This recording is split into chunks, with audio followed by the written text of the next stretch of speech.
Okay, so we're going to look at two-dimensional distance, which is the distance on the coordinate plane. We looked at one-dimensional distance, which is the number line. Now we're going to look at the coordinate plane. So I have a picture drawn for you.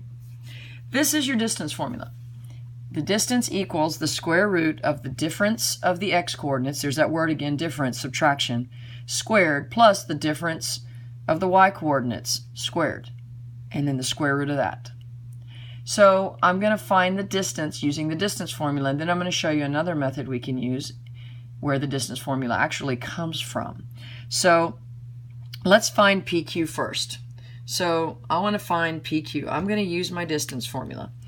Now what I always do is I rewrite the distance formula.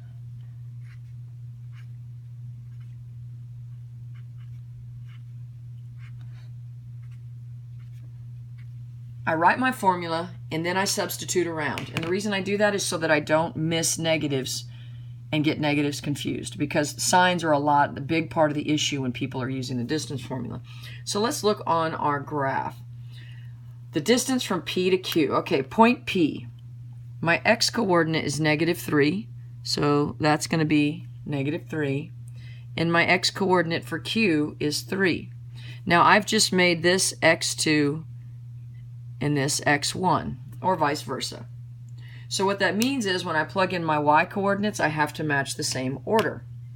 So when I look at my y-coordinates, since this went with x2, that's got to go first also. So that'll be -3 and -1. So now I have y2 and y1, so those match. Now I'm ready to solve this.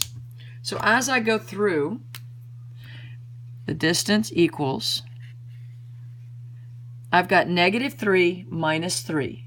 That becomes -6. Always keep your parentheses. Then I've got -3 minus negative. That becomes a positive there. So that's going to be a positive. So -3 plus 1, which is -2 squared. Okay. Now I'm going to square the 6, the -6. It's in parentheses. So -6 times -6 is positive 36. And -2 times -2 is positive 4. And then for my last step, 36 plus 4 is 40. So I've got the square root of 40. Now you can use your calculator to get a decimal. When you do the square root of 40, it's going to be 6 point something. Okay, so that's basically what we're going to use. Or you can break it down into the square roots using simplifying square roots. So if I have the square root of 40, I'm going to make my factor tree. So I'm going to come over here. I'm going to make my factor tree with 40. I've got 4 and 10. And 10 is 2 and 5. Okay, 4 is a perfect square.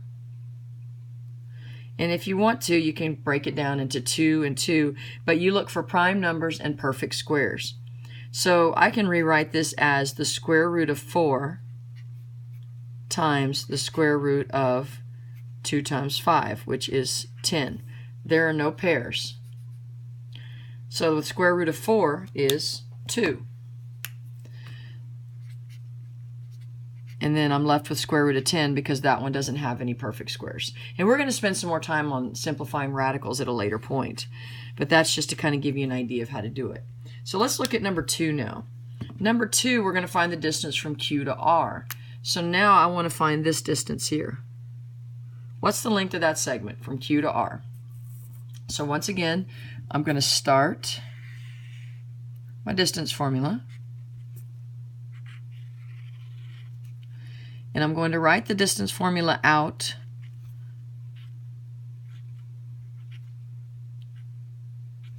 Get it set up, and now I'm ready to plug in. So let's look at our two values.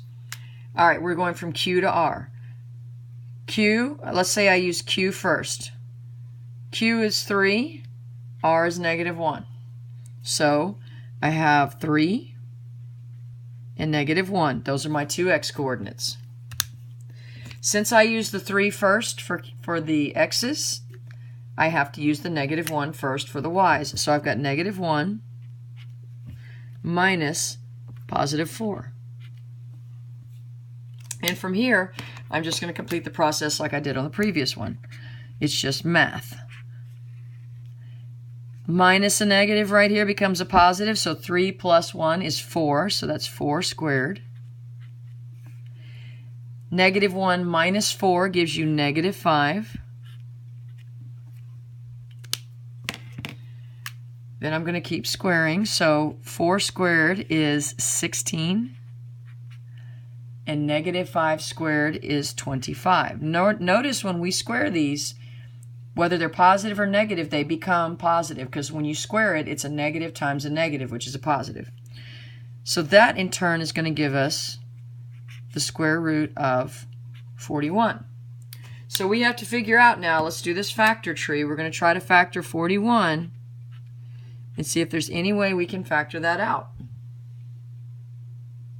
And if you look at 41, there's really nothing that we can divide into 41. There are no real factors of 41.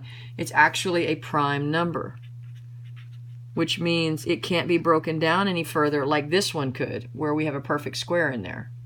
So square root of 41 will then be your final answer. That is the length. And again, that's going to be a little over 6 if you did a decimal. So that's how you find the distance between 2 points on a coordinate plane using the distance formula.